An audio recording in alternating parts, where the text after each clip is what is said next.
Hey there, we're the Caramel Apples. It's time for yet another Orchard Trek Retro. Thanks for spending some time with us here at the Retro Orchard, where we enjoy and look forward to chatting about the latest goings on and happenings in the sweet spot, both entertaining and fun. Hit that subscribe button for all things going down involving the latest escapades here on the Caramel Apples podcast. This week we're going a bit off road in order to discuss an intriguing topic, that of strange or weird phobias. What exactly are they? And what are the best ways to diffuse the annoyance of such? So, are you ready to jump in on this? We sure are. So, what are you deathly afraid of? Stay tuned because we're counting down 15 common phobias known to men, or shall we say, apples.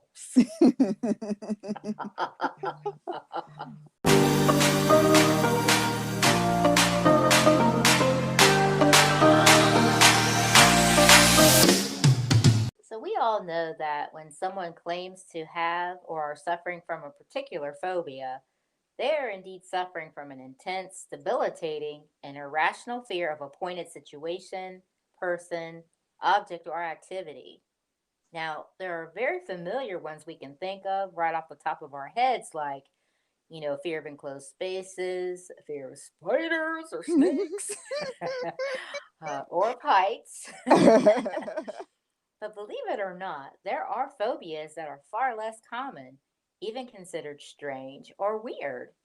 Now, as we researched this subject, we learned a lot of intriguing things.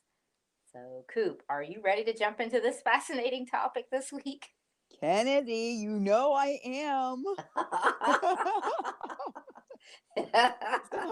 So, first off, a phobia is an irrational fear of something that is likely to cause harm. The actual word itself comes from the Greek word phobos, which means fear or horror. Okay. Um, so now we've briefly explained what a phobia is. Let's now dive into some of the strangest phobias we've come across. Let's jump right into it. But take a second and hit the subscribe button to get the latest happenings and goings on here in the orchard. And if you or someone you know has or deals with any of these such phobias in our countdown list, please share it with us. We'd love to hear from you. Let's ignite this curious but fascinating discussion. Now, on with the countdown. Number 15, Illyrophobia, or fear of cats.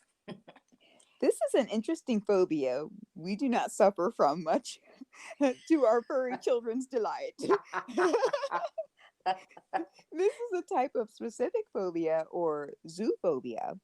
Particularly, it is a somewhat rare animal phobia characterized by the persistence and excessive fear or hate of cats. Uh-oh. Yeah, like other specific phobias, the exact cause of allurophobia is unknown and potential treatment usually involves therapy. The name comes from the Greek word allurios, cat, and phobo, fear. Other names for alluriophobia include felinophobia, illuriophobia, um, gatophobia, and cat phobia. A person with this phobia is known as an allurophobo, uh, allurophobie, and allurophobe. Allurophobes may experience panic and fear when thinking about cats, imagining encounters with cats, inadvertently making physical contact with a cat, or seeing depictions of cats in media. How do they open their eyes? They're They're everywhere. everywhere. The fear can also prevent the allurophobe from doing certain activities like visiting friends' houses for fear of encountering a cat.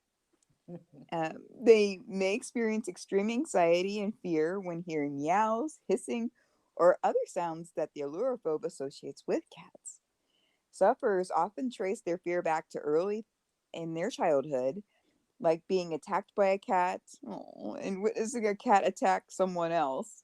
This can trigger the development of this phobia. Another explanation can be that humans are somewhat preconditioned to fear felines because big cat ancestors prey upon human ancestors. It's a pretty good reason. I'd say that's a pretty darn good reason. I And agree. they sleep with us. Aw. So real quick, Coop, I think our mom might have a touch of this. Ah, Because yeah. she, Coop and I, we both, real quick, we're cat moms. We both have cats and we love them until they're doing something that makes us upset. But our mom never grew up with animals. So Yeah. she comes around our cats, but she has her stance with them. Like she doesn't want them on her. She doesn't want them rubbing up against her. She doesn't really Yes. know what to do with them. But Yes. I mean, she coos and alls at them, but she doesn't really pick them up, touch them, or anything. So I think she has a touch of the fear here.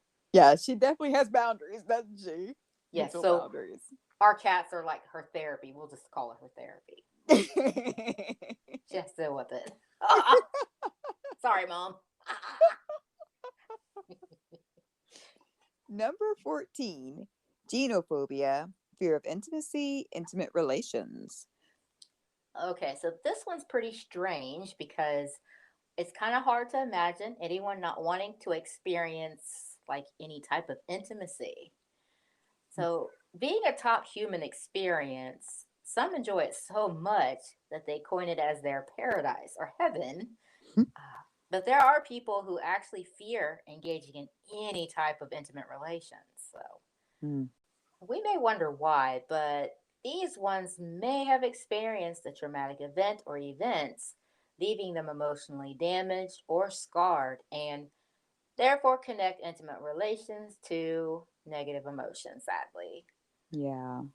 So, like, it's hard to believe that this could paralyze somebody, but that shows how strong some of these traumatic events can be.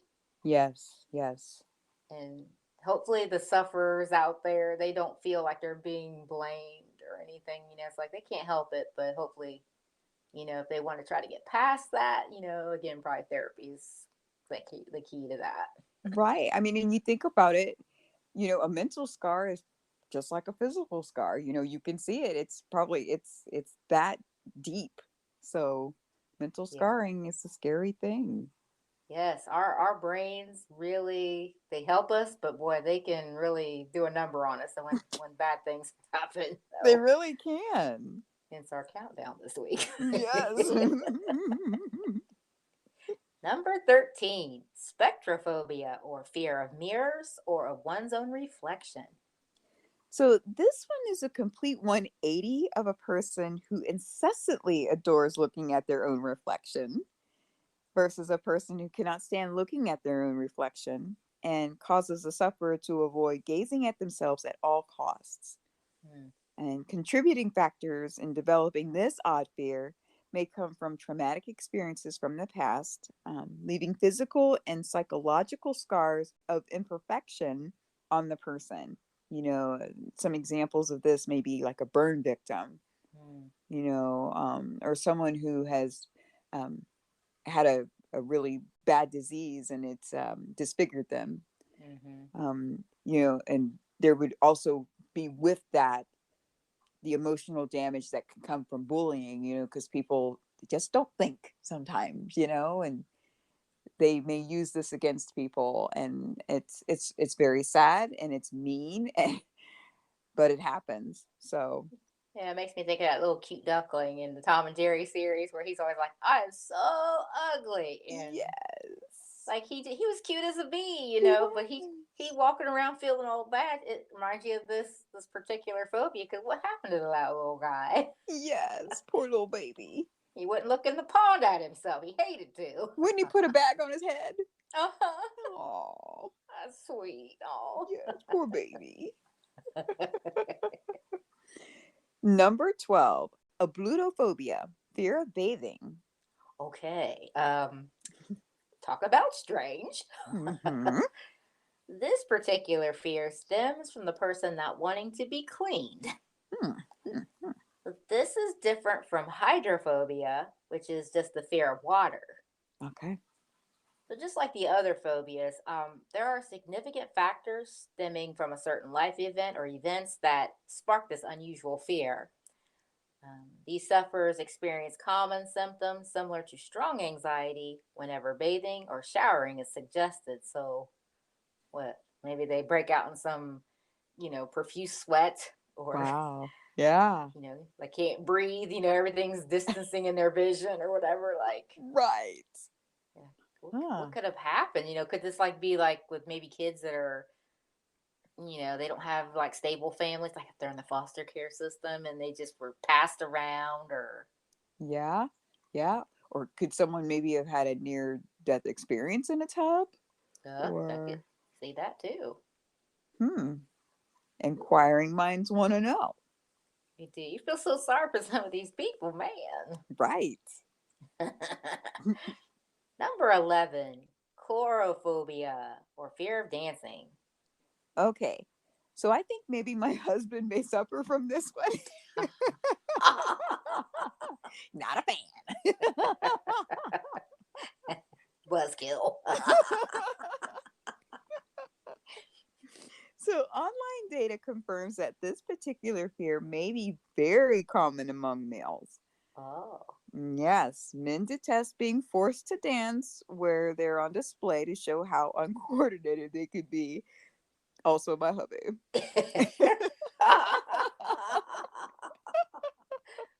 But there's a clear distinction in being reluctant to dance versus suffering from a debilitating fear of the activity upon suggestion or mere mention, bringing on, those anxious symptoms, like you said, like a cold, clammy sweat, or, maybe just, your heart starting to palpitate, or. Yeah, that would be awful. It's like, yeah, do us a jig. And you're like, mm-mm. Yeah, pass. Yes. Or they put their fist up like, you ask me again. And I'll show you how I really feel about this. Okay. Yeah, easy, easy. Number 10, automatonophobia, fear of mannequins, wax figures, and etc. All right. So this particular phobia is very interesting. And it consists of involving the fear of mannequins, wax figures, dummies, statues, animatronics, and or robots.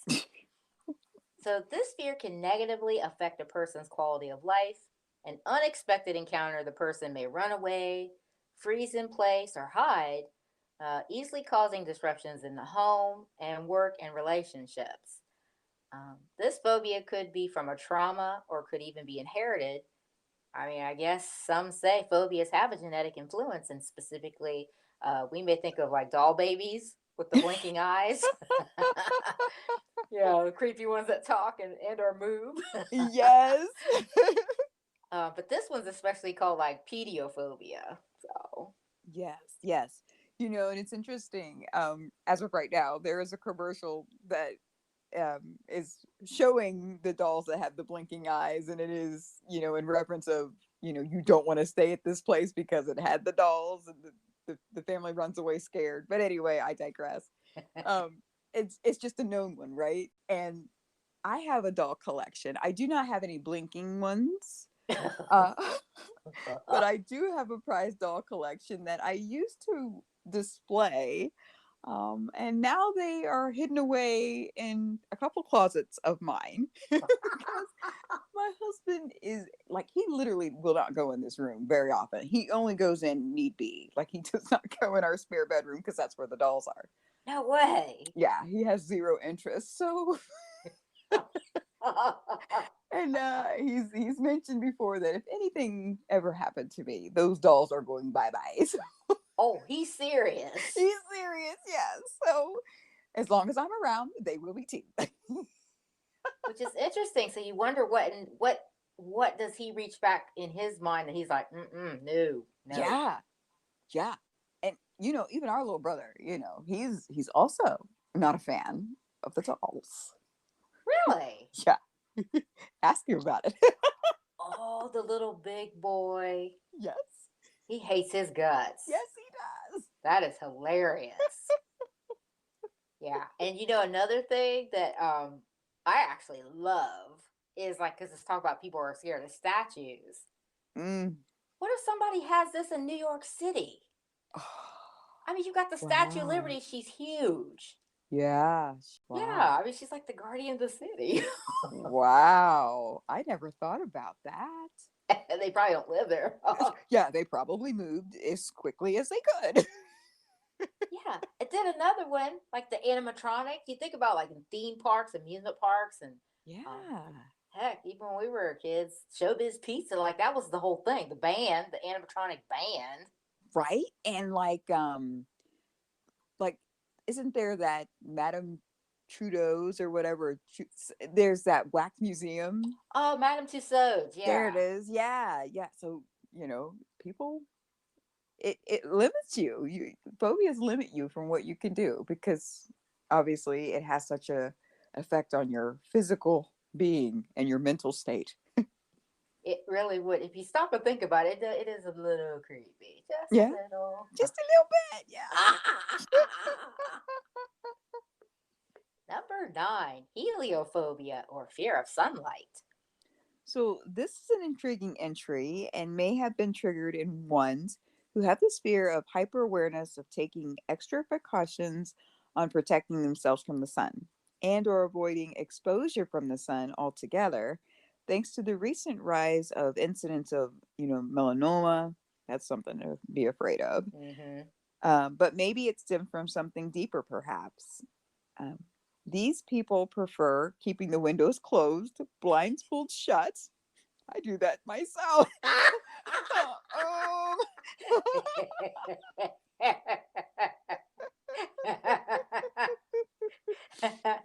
and they wear unseasonal protective clothing so that their personal space darkened to feel safe and exposure free.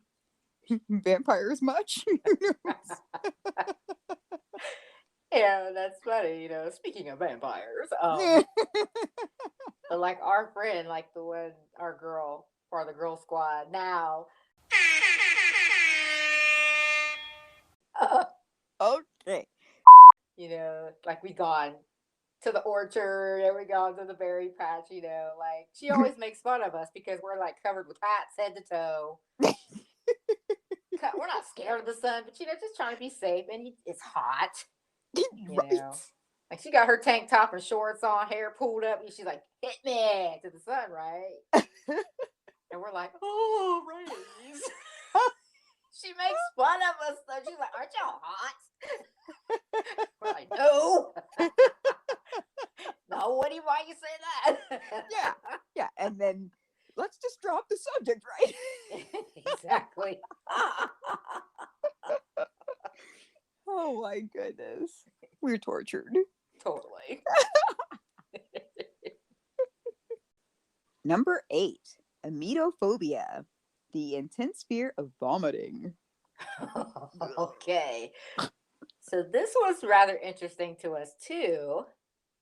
It's strange and it's interesting because it's about vomiting. Okay. Yeah, yeah. Hmm. So like that's something that when people do it, you feel bad for them because obviously something's off in their system. But Yes. when you think about vomiting, Mm. oftentimes that the anticipation alone or seeing someone else do this,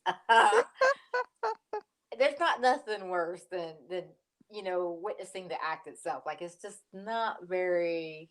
You'd rather deal with something else. This is gross. Maybe you suffer from this phobia. I think I used to a little bit, but I mean, it doesn't bother me now. Oh, okay. I can do it now. Like, I mean, I still don't want to see nobody do it, but I mean, Right.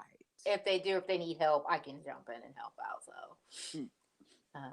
but similar to other weird phobias, it starts out small and then builds up over time. Mm-hmm. So while a specific phobia is never funny or a lighthearted matter to the sufferer, still someone on the outside of this, as an observer, can find the mere reaction to the person dealing with this irrational fear a tad bit amusing. Yeah. Oh, okay, so we say that because oddly enough, our younger brother, he really has this one. Yes, he does. Yes. Neither one of us have any idea what could have triggered this fear. But to say that he suffers from it, that's quite an understatement because he's married and everything. And like, even if his wife gets sick, he's like, from Timbuktu, you let me know if you need help. You know, he's like, poor thing's on her own because he's like, I can't, I can't. Oh my goodness, yes. So this phobia is very familiar to both of us because of him. Mm-hmm, yes. But on closer inspection, this condition falls on the spectrum of OCD, which that's not too far fetched. Right, yeah. Interesting. Um, as gross as it is, throwing up is both pretty common and normal. I mean, it's just a fact of life. But most people don't like vomiting or take it too well. But then, others like our little brother. Just the thought of it is enough to cause him extreme distress. Yes. So they may even adopt strange, obsessive behaviors to avoid any chances if they or someone else nearby to them does not throw up on them, nearby them. Like they're super hyper aware and they overact germs and they compulsively check food, and if the quality's good, is the expiration date okay? This is kind of sounding strangely familiar for me. Oh yeah, Coop and her expiration dates. It's over. She's like, no, I'm not touching it. It's an hour over, not doing it. That's funny. Yeah. But like with this phobia though, folks worry and plan, and they're constantly on guard as well as hyper aware. So I think you do have a touch of this.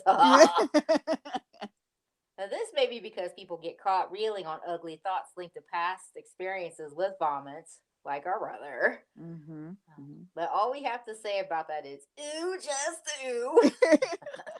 Like, you can do it, little bro. We believe in you. He's still going to kill us. It's funny because remember, there's been times when we would be having a conversation or someone else is in the conversation and he could be across the room. That word is mentioned, and he, like you said, from Timbuktu. What was that? It's like he wants to know but doesn't want to know. Right.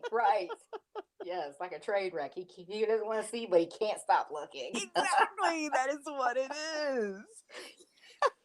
He really is going to kill us. Yes, he is. Number 7, submechanophobia.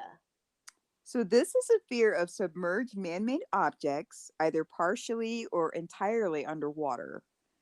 These objects can be like shipwrecks, statues, animatronics, as seen in like theme parks or old buildings, but also more mundane items such as buoys and miscellaneous debris. Mm. Yeah, so while other fears closely related to water are rational fears that can be linked to understandable reasons, with this particular one, what is it again? Submechanophobia. Thank you. Can be triggered by harmless objects which cannot reasonably cause harm to the sufferer. So many mechanophobics, right? Yes. Do not attribute the development of their phobia to a specific experience or traumatic memory. In fact, most claim that their symptoms arose after a lifetime of contact with their triggers. Oh. Yeah. So there are several proposed causes of this phobia, though none are proven. So mechanophobia could be caused by a fear of the unknown, overactive imaginations here, and the common terror of not knowing what lies beneath the waterline. So objects could be visually distorted by water and its movement, which could make them seem alive and thus possibly harmful. I'm kind of creeping myself out, right? What's under there? Yeah. However, submechanophobia, by definition, only concerns artificial man-made creations, not living creatures. A suggested explanation is that the human mind instinctively detects a foreign object in an otherwise natural environment and this triggers a fight or flight response. As humans respond negatively to that which is outside of the norm, this is a most fascinating entry. Like what you hear so far? Make sure you never miss a show by clicking the subscribe button now. This podcast is made possible by listeners like you. Thank you for your support. Now, back to the show.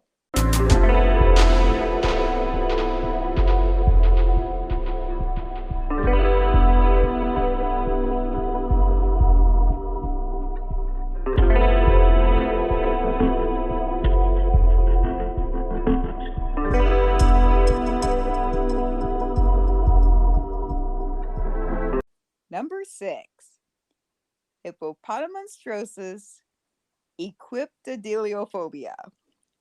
Chew! Whoa. Well, that was pretty good, Coop. And I think after these last couple of entries, we may have developed this one. Yes. Oh no, this one has 36 letters. That's too many. That's entirely too many. And it's one of the longest words in the dictionary. And in an ironic twist, it's the name of for the fear of long words. That's just mean. We just had to include this one. But the person suffering from this can feel a great deal of anxiety, and they may avoid reading so they won't have to encounter long words that could cause panic, trigger embarrassment, or feelings of being mocked or ridiculed when pronouncing or reading long words. I think I need to see a therapist now. Yeah, my hubs, he's the same way. He's like, like he'd rather be working on a car or something. Like he he reads and stuff, but he hates it with a passion. Yeah, I can understand. And not even like super long words, because I think he kind of suffers from a little dyslexia, touch of that. Yes. So, which there's nothing wrong with that, but he's just like, I hate reading. I don't want to do it, so. Right. Because of the anxiety and you don't want to be embarrassed. Yeah. Yeah, he does fine, but yeah, it's not his cup of tea at all. It's his cup of coffee. Your poor hubba. Yeah, I shouldn't pick on him, should I? No. I'll get it all back. Right? You're going to be in trouble now. I will. Number 5, anthrophobia, or fear of flowers. So it is said that those who are afflicted with this fear are most likely aware that flowers pose zero threat to them, but for some reason, they experience irrational anxiety just at the mere sight of them. So men the world over would probably appreciate this one to potentially save a few dollars if their special person had this phobia. That's right, the old candy and flowers adage. Yeah, they're like, yeah, I'll take a woman like that any day. Number 4, neophobia, fear of newness. Okay, so this is a fear of new things and or experiences, and also it's defined as the persistent and abnormal fear of anything new. So in its milder form, it can play out as anger or frustration toward new things and change in general. Some reactionary groups often carry this out in an attempt to preserve traditions or revert society to how things were previously done. So I wonder if that's, a lot of entities, social entities. You think about corporations or, well, they do implement change. So maybe religion, maybe, there's certain things that they like it the way it is. And yeah, but this is a phobia, like take it down on a personal, individual level. I think I have a little bit of this. Oh, yeah? Yeah. I like new things, but I don't want to mess it up. And I don't really care for change. Like I want to keep stuff as nice and as long as I can. And like, it's almost like I'm afraid to touch it. Yeah, like I know what you're talking about. You'll buy a pair of shoes and you'll just adore those shoes as long as they're in the box. Yeah, people think, what's the point? Same with your bags. Yes, I treasure my stuff. Yeah. I don't know. I do think I do have a touch of that. It's not overly so. I don't think I need therapy, Well, but and I do remember like when you would be transitioning from one school to another or one grade to the next, I remember that would cause anxiety for you. I remember that. yes. Yeah, because you get attached to your teachers, or you Yep. enjoyed the curriculum in that grade. Yep. And I mean, you're not supposed to stay stagnant. You're supposed to move on, so it's like, kind of didn't understand the concept as a kid. I'm like, no, I'm fine here. I want to stay here. Yeah, nobody asked me if I wanted to do that. Oh my, yes. I think that society could be as a whole traumatized. Whatever, huh? Right?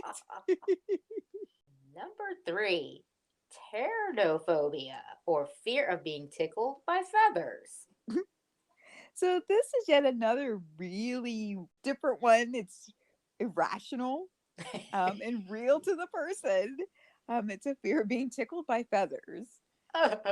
Yeah, so perhaps certain childhood memories or events given rise to this, likely relentlessly being tickled as a baby or a small child, Yeah. can Hmm. contribute to this fear. And as the afflicted person may feel trapped in a situation, unable to breathe or escape. That is horrible. Yes.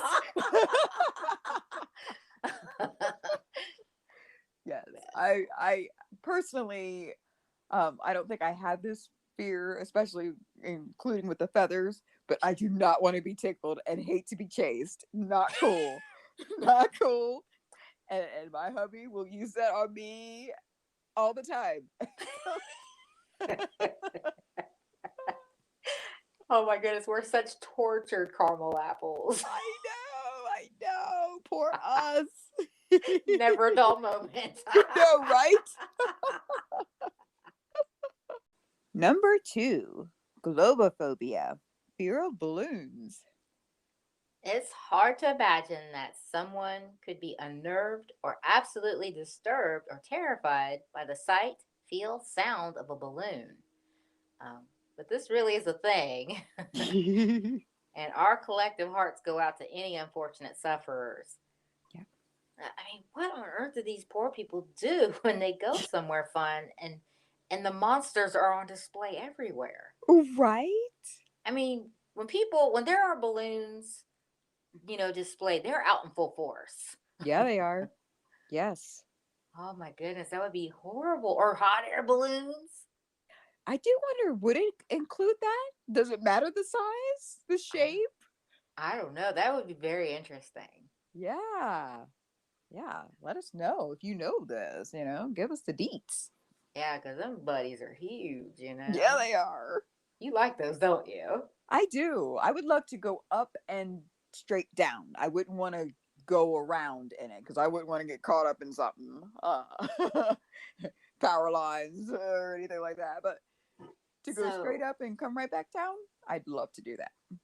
I hope you get to do that one day. That would be awesome, Sauce. Yeah. But I think about it was way before the pandemic. I think it was about 6 or 7 years ago. There had been like 2 or 3 incidences in the news feed where that just happened to somebody. They were a ride. They were on a ride in this hot air balloon, and it got caught up in power lines. And it killed them. Killed the operator. Killed the vacationer. See? Whoever was in it. Yeah, It's yeah, not worth it. yeah. Just go up and down, straight up, straight down. You'll be fine. Maybe. I guess if you don't have power lines right in that area either, be careful of the area. But Yeah, take it out geez. to the desert. There ain't many power lines out there. Right? Just mountains. Yeah, but seriously, I mean, so then you think, oh, if a sufferer, even that back to like party balloons, or think something you'd see at a fair or a theme park. Yeah. What happened that they're like, they could lose their minds if they see one. We're like, oh, Yeah, like is it like the sound of them popping or something like that? Does that trigger a fear or oh, that could be. hmm. Yeah, the shock and surprise, like, Yeah. oh, good grief. Yeah. And number one, coulrophobia or fear of clowns. Okay, so this entry is described as the fear of clowns or images of the like. Mm. Yeah.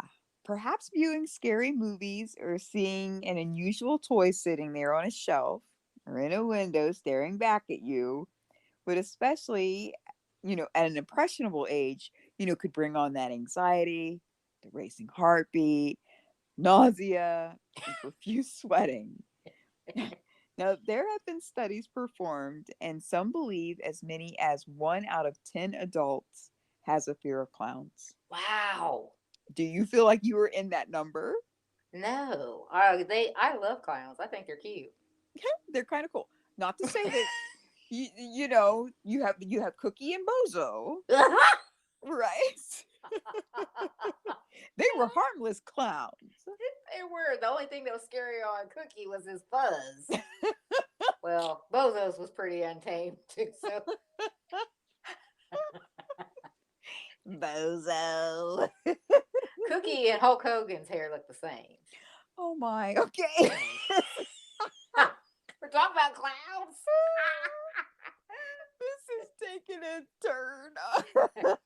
A creepy turn. That's the creepy part. Right. Back on the clown side of it, the redheaded. There have been some, definitely some that we've seen that are tipping that creepy scale, right? Oh yeah. And I do remember we would go to Holiday on Ice or the Ice Capade. Do you remember that when we were kids? Yeah, yeah. And they always had the comedic clown that was on skates and everything, and it was a man I think like he had like mop hair, like it was an Yes. actual mop, Yes. and that was put on his head, and like he had makeup, like his clown makeup was like almost like really bad women's makeup or something. Like it was kind of distressing, I guess, as a kid if you would be afraid. But we called him the Lady Who. Because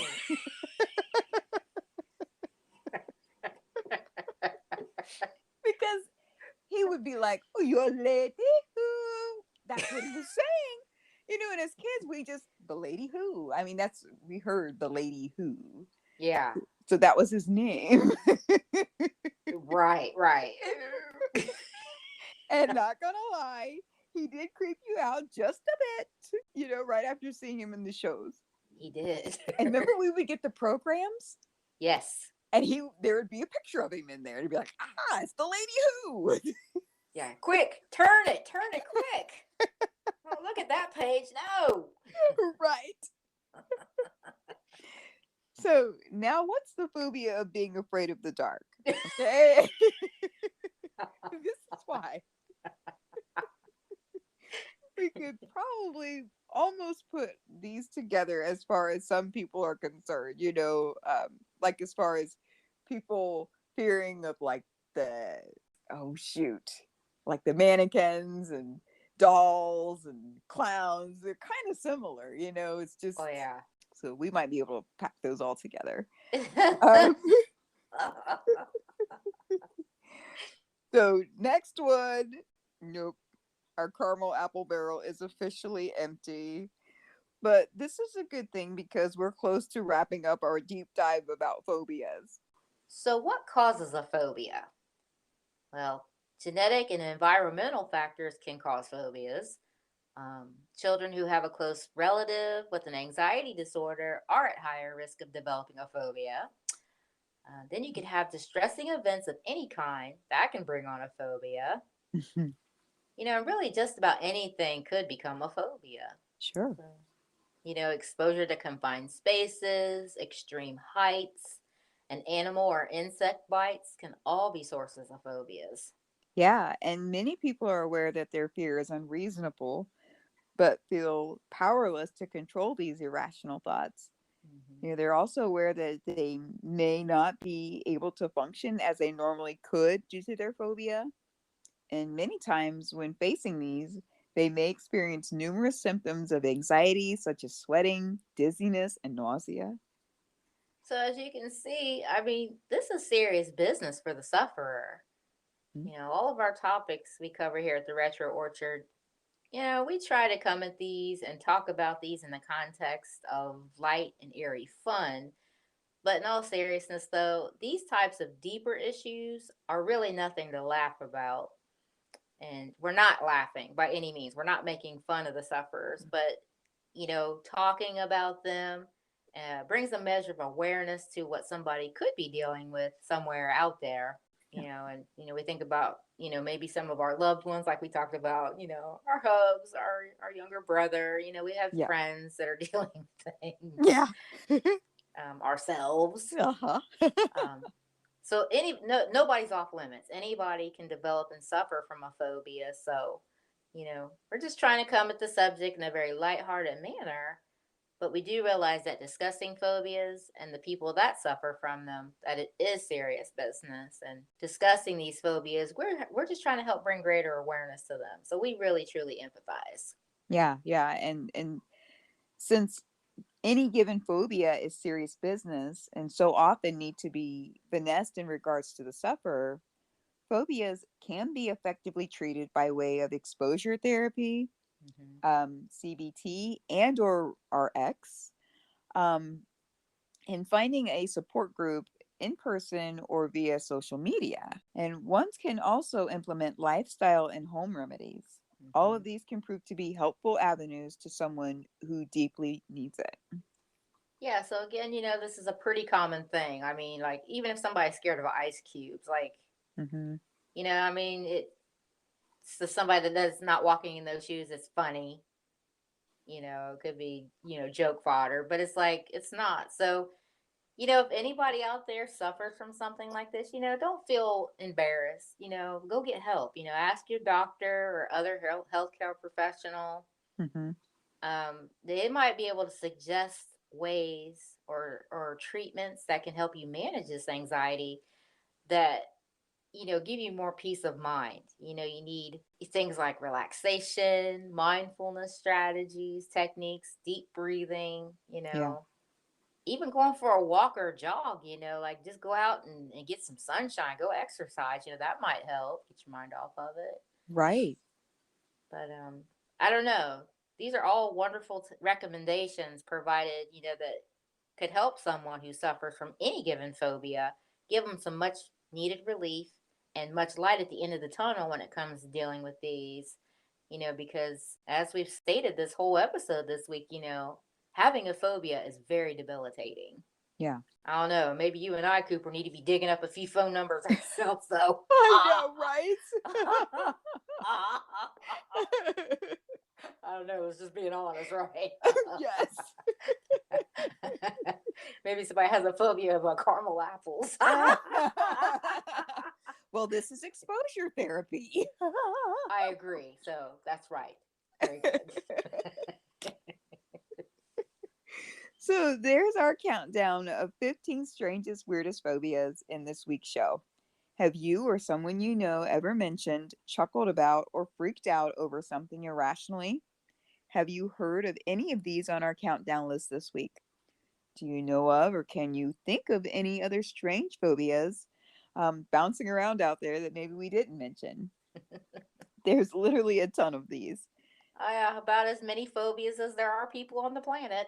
Right? And we are all very unique, and so are those, probably. Yes. Yes. So if any of these resonate, please hit us back with your insight or experience and join in the discussion. We so can't wait to hear your thoughts on this fascinating topic. Well, hope you enjoyed your time with us just as much as we enjoyed hanging out with you, our dear listeners. And if you found something we discussed helpful, useful, and or entertaining, please hit us back. Let us know how we're doing and leave us a shining review. Until next time, may every bite be sweet. And that's a caramel apple wrap.